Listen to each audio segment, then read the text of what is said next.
오늘은 남편과 사별한 지 5년이 되는 날입니다. 그 이후로는 그 누구도 만나지 못했습니다. 무엇보다도 나이가 40살쯤 되니 저를 데려가려는 사람도 없더군요. 원래 있다가 없으니 외로움이 훨씬 심하더군요.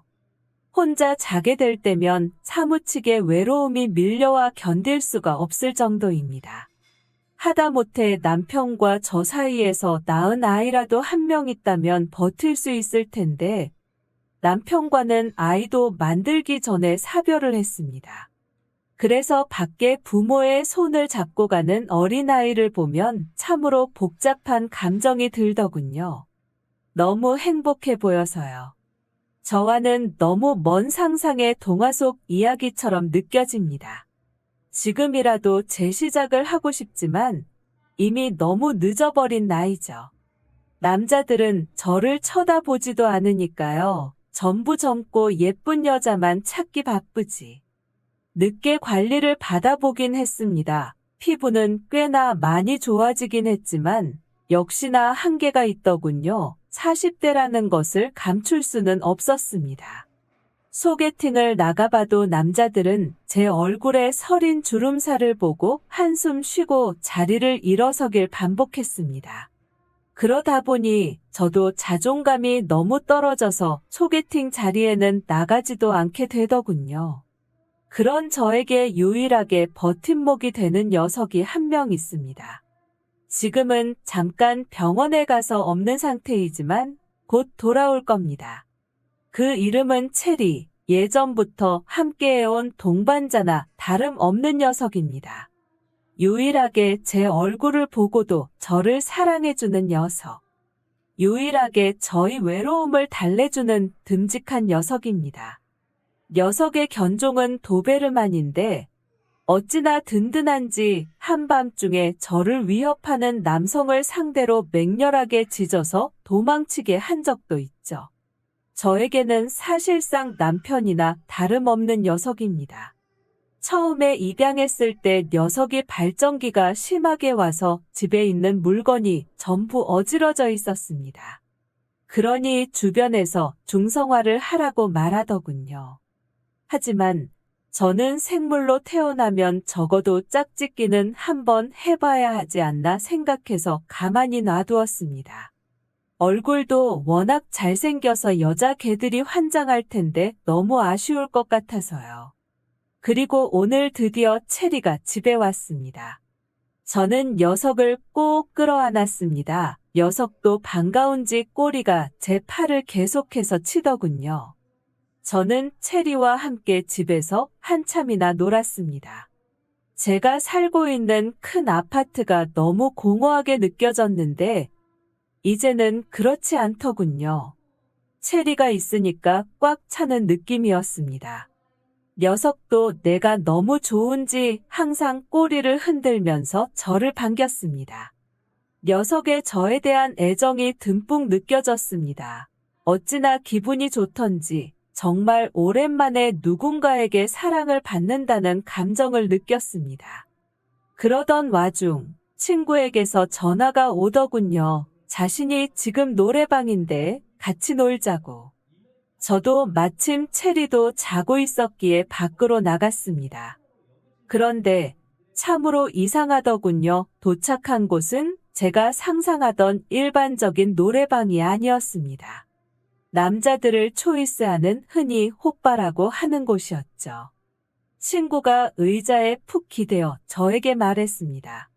너는 저기 서 있는 남자들 중에서 마음이 드는 사람이 있냐고.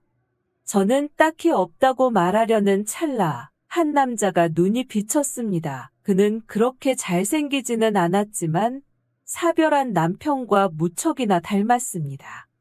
저는 바로 그를 골랐습니다. 친구는 흠칫 놀란 눈치더군요. 네가 정말로 고를 줄은 몰랐다. 의외라고 하면서 저는 그때부터 그와 대화를 계속해서 나누기 시작했습니다. 좋은 사람이라는 확신이 생겼습니다. 우리는 그 가게를 나가서도 2차를 갔고 결국은 사귀게 되었습니다. 분명 처음에 고민을 한 것은 사실입니다.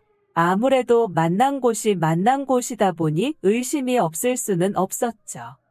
하지만 그가 말하더군요. 우리가 만난 곳은 비록 이런 곳이라도 사람 자체의 본질이 더 중요한 게 아니겠냐고 자신을 한 번만 믿어달라고 하였습니다. 그래서 저도 그를 믿고 본격적으로 만나기 시작했죠. 그는 초기에는 무척이나 저에게 잘해주었습니다. 제가 무언가를 먹고 싶다고 하면 아무리 멀리 있더라도 곧장 사다 주었고, 데이트를 할 때는 저를 무척이나 애정어린 표정으로 쳐다보아 주었습니다.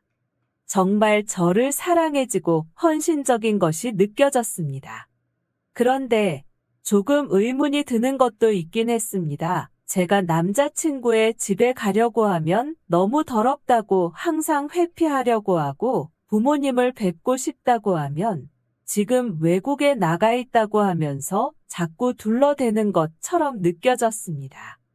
그래도 저를 사랑하는 것만큼은 진짜인 것 같으니 그 정도는 넘어가 줄 수 있다고 생각했습니다. 아니, 지금 생각해보니 그 당시에는 전부 믿었었군요. 그의 말을 의심할 수가 없을 만큼 깊게 빠져 있었으니까요. 어느새 저에게 체리는 뒷전이 되어 있는 것을 볼 수 있었습니다. 그래서 애견 호텔에 보냈습니다. 저와는 떨어진 채로 계속 지냈죠. 오로지 제 머릿속에는 그 남자뿐이었거든요. 그러던 와중 그 남자가 한마디를 하더군요. 자신의 부모님이 외국에서 사업을 하시던 도중 부도가 나게 생겼다고 5억만 있으면 막을 수 있는데 그 돈이 없다고 하더군요. 그렇게 말하면서 5억만 투자해준다면 다시 그 돈을 주는 것은 물론 이자까지 톡톡히 쳐서 주겠다고 하더군요. 처음에는 거절했습니다. 전형적인 호빠의 수법이니까요.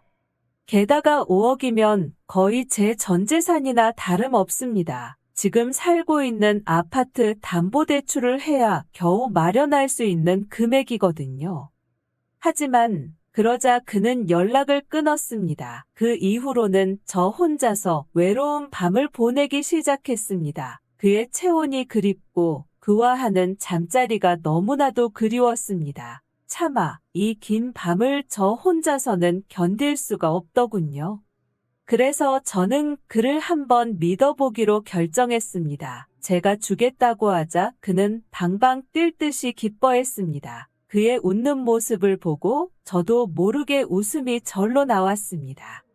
그래서 계좌번호를 부르라고 하자 그는 잠시 멈칫했습니다. 거기는 해외라서 계좌가 안 된다고 코인 계좌로 보내달라고 하더군요. 솔직히 말하면 싸했음을 느꼈습니다. 그래도 저는 믿고 싶었습니다. 그가 없이 살아가는 나날들이 상상이 되지 않았거든요. 그래서 저는 제 코인 지갑에 돈을 넣고 그 계좌로 송금을 해주었습니다. 그러자 그가 너무 고맙다며 눈물을 흘리며 저밖에 없다고 하더군요. 그날 밤 그와 저는 같이 뜨거운 잠자리를 보냈습니다. 오랜만에 하는 잠자리는 너무나도 황홀하더군요. 잠자리가 끝나고 그의 따뜻한 체온을 꼭 끌어안고 자는 것도 너무나도 좋았고요. 그의 온기가 너무나도 그리웠었나 봅니다. 그런데 다음날 아침에 일어나자 그가 사라져 있는 것입니다.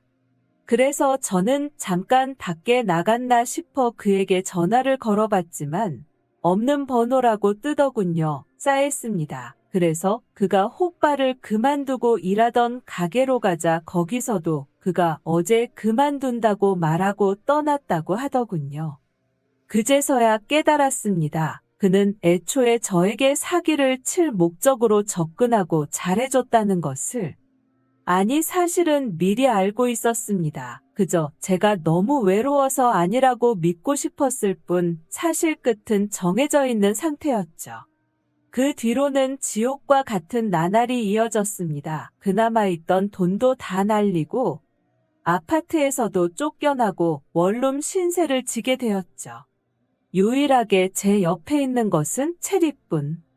녀석은 저를 바라보며 꼬리를 흔들며 멍멍 짖기 시작했습니다. 자기가 귀찮아서 애견 호